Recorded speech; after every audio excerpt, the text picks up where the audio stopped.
chậm tí.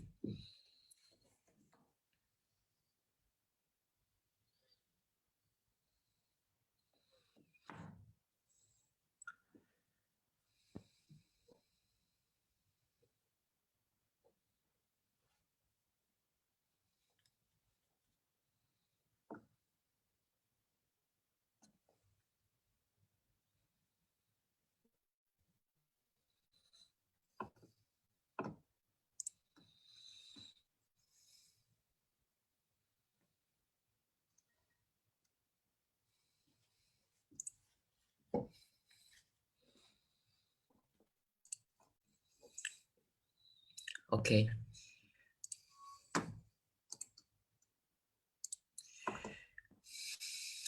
Good afternoon, everyone. Welcome to the first episode of the Digital Talk series hosted by the Center for Inclusive Digital Economy at the Asian Vision Institute. My name is Bangchan Sambat. I am Deputy Director of the Center of CIDE, and I am the host of today's discussions.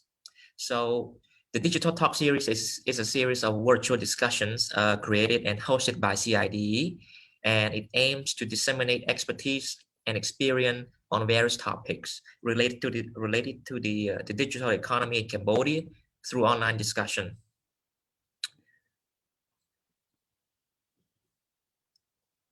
Moreover, this program supports Cambodia's visions of becoming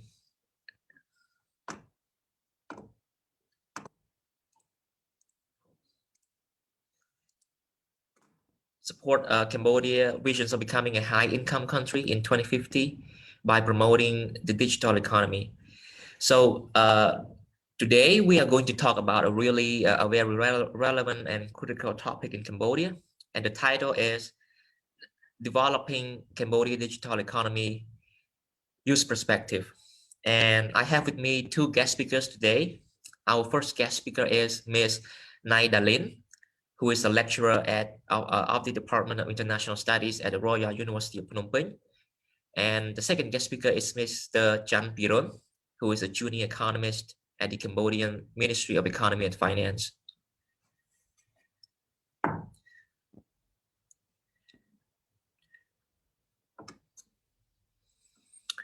So, good afternoon, Dalin and Piron.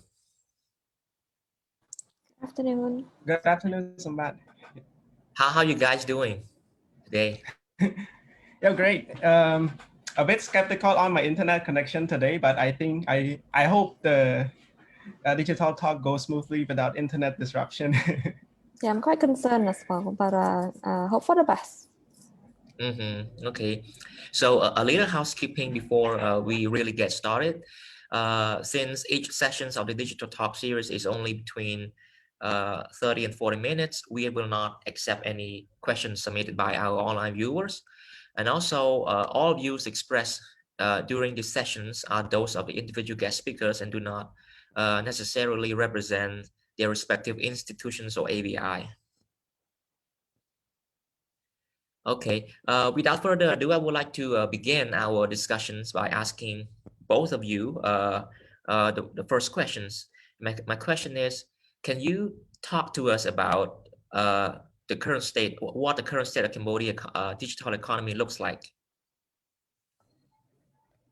Yeah, thanks so much for the question. I think we're starting off with a really tough question.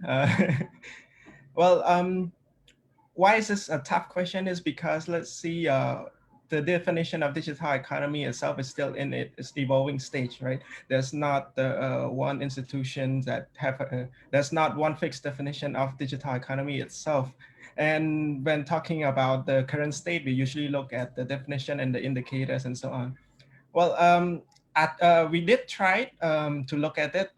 One way we can look at it is through a definition that given by the World Bank report. Let's say from the definition, they say digital economy is the use of digital technology by the private sectors to drive innovation, economic growth, and economic as a whole. So from there, we tried with our research to try to understand certain landscapes or certain state of digital economy from the users, consumer side, as the people, youth especially. So from there, we can actually say that the current landscapes or the current state of digital economy in Cambodia is that we tend to focus more on platform economy, focus more on e-commerce. That's the clear pictures that we have from our research. But then I also would like to quickly note on one point as well that the landscape or the states of digital economy in Cambodia should not be a flat assumption. We should look at it from location wise as well. And I think that would be a really good topic to explore as well in terms of research, because let's say the current landscape you're looking at is mainly driven by Phnom Penh, but what about different provinces? What can be learned from Phnom Penh, and then what make the current digital economy feasible in Phnom Penh, and the lesson learned can be applied to a certain extent to different provinces in driving digital economy over there as well. So that's my quick answers to that. Thank you, Pirun. Dalin. Yeah, I don't think that was quick, but I can add on, of course. So the current state, like Piron mentioned, is actually quite difficult to really give a clear answer on this one. In addition to the definition, even like the measurement of digital economy is still quite controversial. We don't really know which part of the sector in the economy should be considered as part of the digital economy. For example, we have people or vendors selling products online. Is that also part of a digital economy? We have the seller of ICT or producer of ICT technology. Is that also part of the digital economy? Because we haven't really defined a national framework for this, so it's difficult to say where we are. But of course, if you look at Cambodia, we can see that there's more towards consumer goods, products, and platforms. For example, we have ride sharing services, food delivering services, and so on and so forth. In addition to that, even the indicator for studying digital economy is also quite diverse. Mostly, if you look at international organizations' report, they tend to focus on the supply side, meaning that they look at the infrastructure, they look at the human capital, they look at, for example, government regulations. And of course, we still have a long way to go. That is more of a uniform comments and recommendation that we received. But based on our research, we have found that when looking from the consumer side instead, by looking from the perspective and the usage of youth in Cambodia, we can see that they tend to have a higher adoption rate, as well as a more positive attitude towards adopting digital solutions as well. And they see themselves using more of digital platforms, goods, services in the future. Of course, our sample is quite small and it's quite well defined. So yeah, that is a limitation on that part. Yep, and that's all from me. I have a follow-up question for you, Dalin. So what do you think is the main driving force behind the fact that young people are more adaptable to digital technologies than their senior and the families? That's an interesting question, of course. So our research did not really explore why they were more engaged than the previous generation, but we did look at their main motivating factors. So we found that having the right device is actually very important. So having the right device, having the platform, goods and services being easy to use, that is also very important. Having the price of those services and products being affordable, those are also very important as well. But based on my experience in focus group discussion and talking with Cambodian youth, it seems that because the younger generation, they are more exposed to technology overall, that's why they tend to have a more positive attitude towards adopting more tech-based solutions in their lifestyle. Yeah. Mm-hmm. Thank you, Dalin. So my next question is for Birun. So Birun, can you talk to us about what are the Cambodia strengths and weaknesses in achieving this endeavor of developing the digital economy? Thank you, Sambat. Another tough question.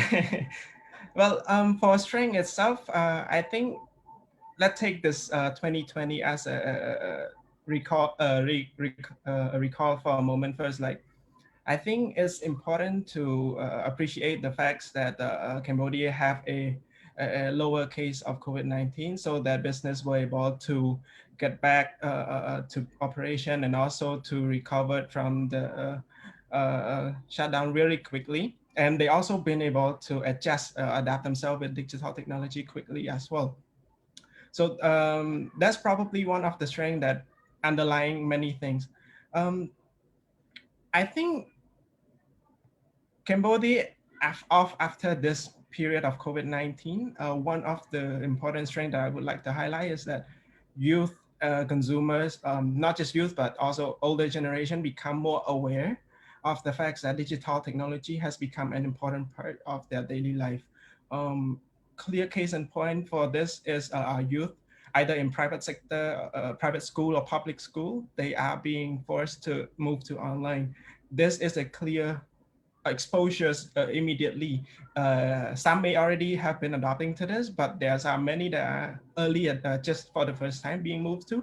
But the fact that we spent 1 year doing online learning give them more awareness of this and the sense of the importance of digital technology. And this awareness itself will definitely drive further the digital transformation and digital economy in the futures. I think another strength that Cambodia have as well is the fact that there's multiple parties working on this, including youth. Usually we talk about private sector being those who invest in infrastructure like ICT and so on. We talk about government focusing on investing in hard infrastructure like connectivity and also regulation. But then there's stakeholders such as NGOs and youth itself who are trying to be innovative with their solution toward problems that drive this. We have a growing landscape of youth trying to become an entrepreneur, and that is one of the strengths that I would also like to highlight. In terms of weaknesses, I think I think I don't. There are multiple, but it's more of just a reminders from different studies that have already made recommendation in terms of we still have a low digital literacy rate in different provinces. It's only in Phnom Penh that is seeing a better condition on that. We also have lower ICT coverage, internet coverage, electricity coverage in different provinces. And this gives us to, I think it would summarize in a sense of how can we scale the condition that make digital economy in Phnom Penh works toward different part of the country. One follow-up question, Pirun. You just mentioned, so you already talked about roles of young people and non-governmental organizations. So my follow-up question is, what are the roles of number one, the general population, and number two, what are the role of research organizations in helping the development of a digital economy in Cambodia? I think I will start with the role of research. Was that firstly the role of general public and then the role of research institution, right? I think I start with the role of research institution because I think it's a more clear-cut answers. So it's just providing additional knowledge. This is a pretty new topic for Cambodia itself. I think there's a lot of different research institutions trying to dive deep into the topic, but then we know there's a lot more that we can learn. But one thing I would want to highlight from this, and especially probably as a suggestion or recommendation as well, is the fact that moving into digital economy, we don't need a lot. We don't need just research on surveys and trying to understand the landscape. We need R&D itself, research and development, let's say in technology and AI, and so on, right? So perhaps that's a market, an opportunity that research institution can look into as well in the future. And then on the general public side, to me, I see it as they are the users, and for the users, they should really know how to protect themselves while moving toward the digital economy. Because we know that we're trying to promote digital economy and digital transformation, there's a lot of benefits and opportunity from it, but we cannot forgo the facts that there's still underlying challenges and concern, and one of them, especially from our survey itself, is in terms of cybersecurity and data privacy. So in that part, I know there are multiple stakeholders trying to work on this aspect, but then as general public, they are the consumers, the mostly very vulnerable to this kind of risk. So they have to actually learn how to protect themselves. Thank you, Birun. My next question it goes to both of you, but I would like to I would like Dalin to answer first.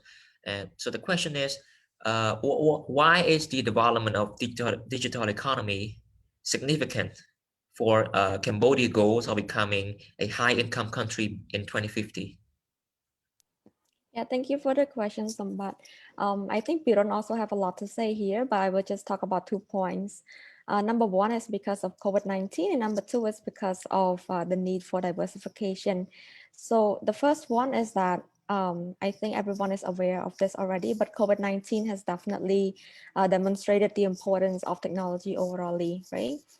We have seen many sectors being stalled or being halted because of the travel restrictions, because of the health regulations and all. So the sectors and the businesses that have been able to adapt and adopt technology in their operations tend to do better than those who cannot. So it seems that technology is going to be a very important component for building resiliency and flexibility of many sectors to come in the future. Therefore, Cambodia as well, we really need to start investing in this if we were to be able to respond better to external shocks in the future. Secondly, I've mentioned before, we need, or in a way, developing digital economy kind of go in line with Cambodia's ambition of diversifying its economy. After all, we have the plan to become a middle-income country by 2030 and then a high-income country by 2050, right? But with that ambitious goals and reflecting it to the reality of Cambodia's economic composition, we can see that we still have a very long way to reach those goals. And at the moment, our economy tends to rely on labor-intensive sectors, for example, the manufacturing sector, or to be specific, the garment and footwear sector. Of course, they've been bringing a lot of profits, a lot of benefits for our people, create jobs, and bring further development as well. But at the same time, we have to know that we cannot solely just rely on these sectors, especially when we know that there are emerging challenges such as the rising wages, the imposition of custom duties by big markets such as the EU, as well as the future graduation from the LDC group, which is going to put Cambodia at risk at having to pay higher tariffs, right? And zooming out to the global context, we can also see that Industrial Revolution 4.0 or IOF 4.0, as you may have called it, has been part of developing many economies all over the world, and definitely this would be a great potential for Cambodia to start diversifying or to start upgrading some industries to a higher value added industry as well. So yeah, that's my take. Thank you, Dalin. I think I would just add on to that. I think what I can try to do is making more of a reflective or more of an from experience, personal experience as an answer. And I think my answers can be summarized in just one word, is opportunities. So the fact is, let's say digital economy gives the opportunities for youth to have access to education. Let's say I need certain books and it's book from the US, and I can just bought an e-copy of it, right? Online course as well. There's free available online course now, especially during COVID, that provided by very famous institutes such as Harvard and so on. That's the opportunity. There's also opportunity in terms of new employment,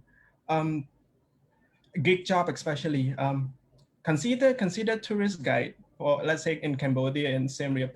So now all they have to do is skill to make themselves digital present in Facebook to be able to attract people, and then the skill to actually use digital communication skill like emails or messengers to talk with foreigners who chat to them.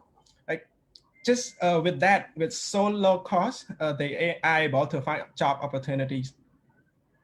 And then there's also opportunity for small and medium-sized enterprise as well. In a sense of market, market linkage become a lot more easier. I have a project with friends before. I saw a project with friends that my friend have, and the simple thing that my friends was trying to promote the silk industry, which is very traditional in rural areas. So all my friends did was create a Facebook page, link the producers, and then link it, make it visible in Facebook page, beautifully designed, and then make it visible to the market, and it's grow very quickly.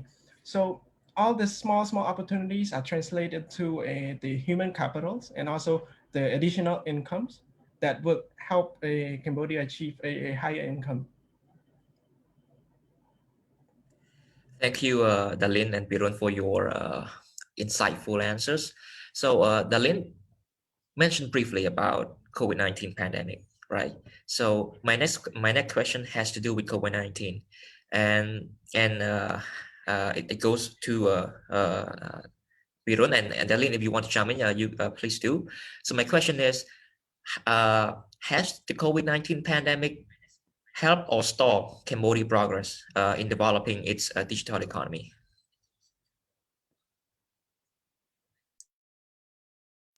I'm sorry, the question is directed to Piron, right? Yeah, Pirun. Right. Yeah, thank you for the question. I will try to highlight a few of our findings from our research project, because we were fortunate to have several focus group discussion, and also the group discussion also have participation from not just Phnom Penh youth, but also from the province as well. So we come to a very simple a conclusion that it actually facilitates digital transformation a lot in Cambodia. One thing is, either this is a take from the discussion as well, either they like it or not, it's a solution being adopted to move forward and become resilient during this COVID-19. We have our participants sharing that they use more of a food delivery services because they are not able to go out. We have our participants sharing that they have used more free online, participate in more free online courses because there are more availability, and they start to get used to the Zoom call and Zoom conference in their class.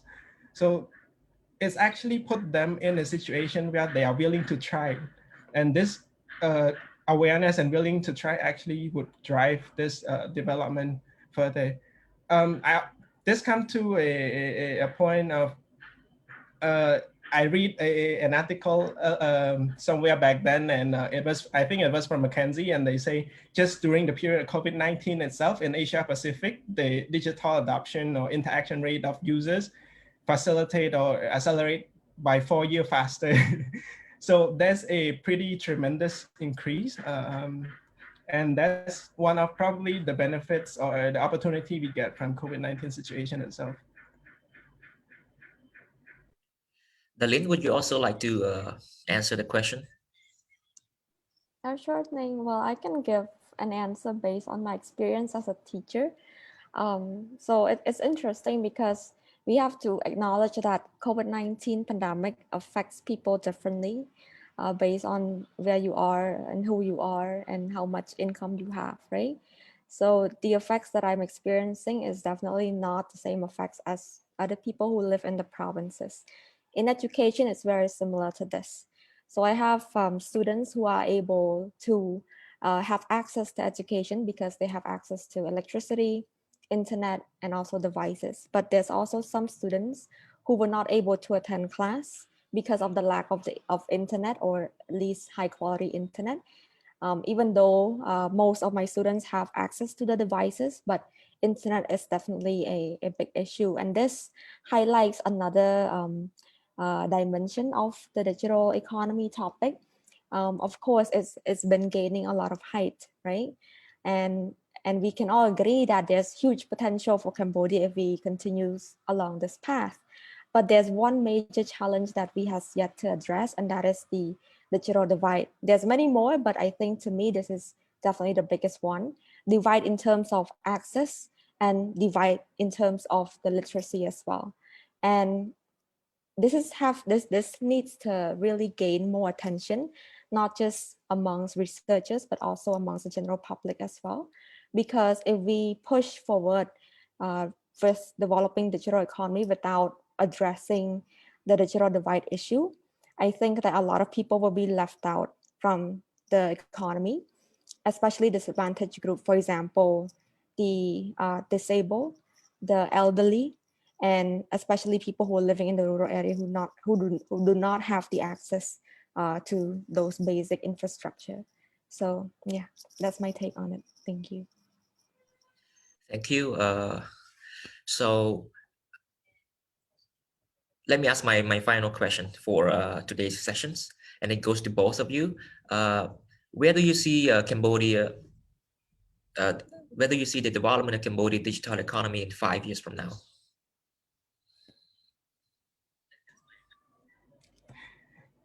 Thank you for the question again, Samat. Another tough question. So usually I don't personally I don't like making the long-term prediction and so on. I mean, it's a tough decision to make.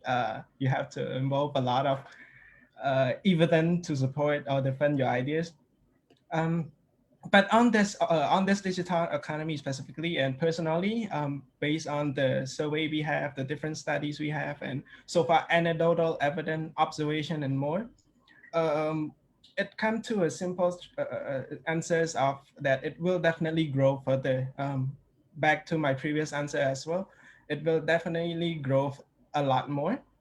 But the fact is, how would we capture this growth and scale it to different digital service products and goods?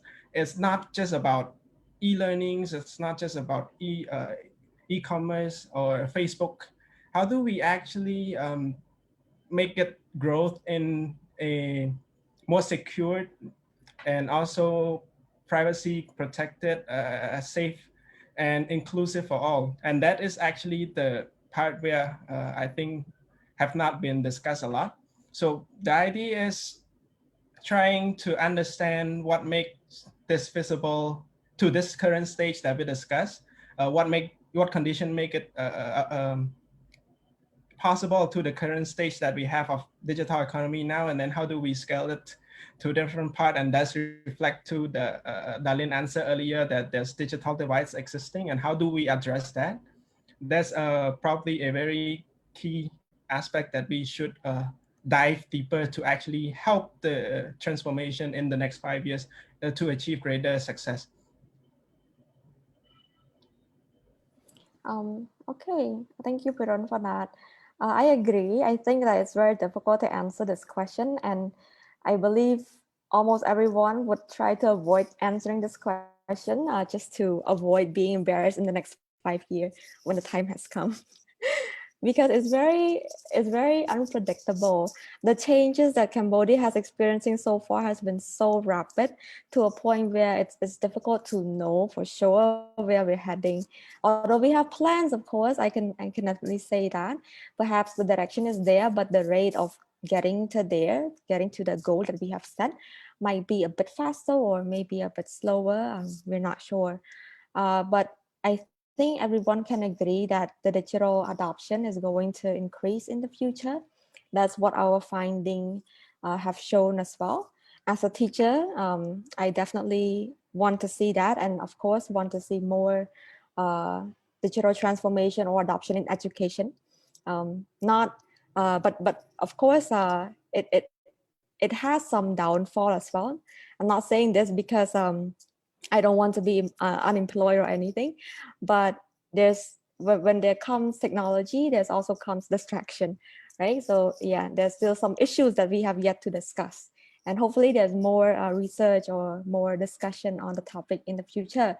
Another trend that I can see happening right now is the development is no longer being consolidated only in Phnom Penh anymore.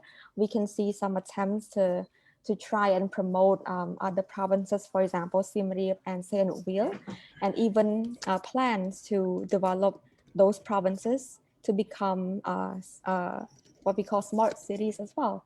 So yeah, it's interesting, and hopefully while we have development, we won't be taking away some traditional and cultural beauty of those provinces. And yeah, that's what I can answer. Thank you. Yeah, I'll just add a bit more. I think I want to highlight one point that we have from our studies, in a sense that despite having a progress over the last several years, and also especially a tremendous progress during COVID-19, we see that from our surveys that youth would want to see more digital transformation in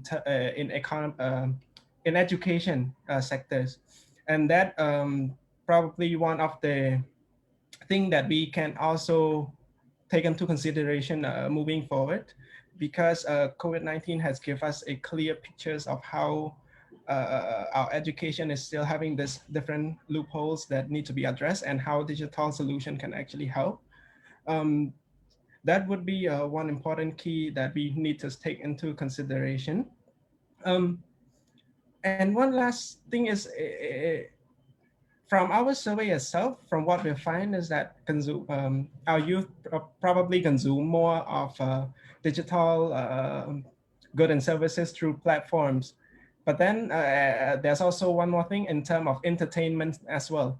So, and in terms of education, like e-learning courses and so on, there's still lower frequency in terms of their usage. So it's come to how would we translate the usage in the entertainment part in just food delivery and ride sharing and so on, and make more people adopt the technologies in digital economies in the aspects of education, in the aspects of where they become innovative, become social entrepreneur, and so on and so forth, right? So I might say as a hope I would like to see, or if I were to have the chance, I'll probably focus my energy in improving all those aspects.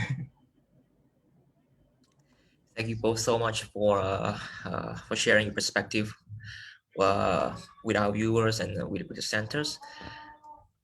So this is the end. This is the end of our first installment of the Digital Talk series.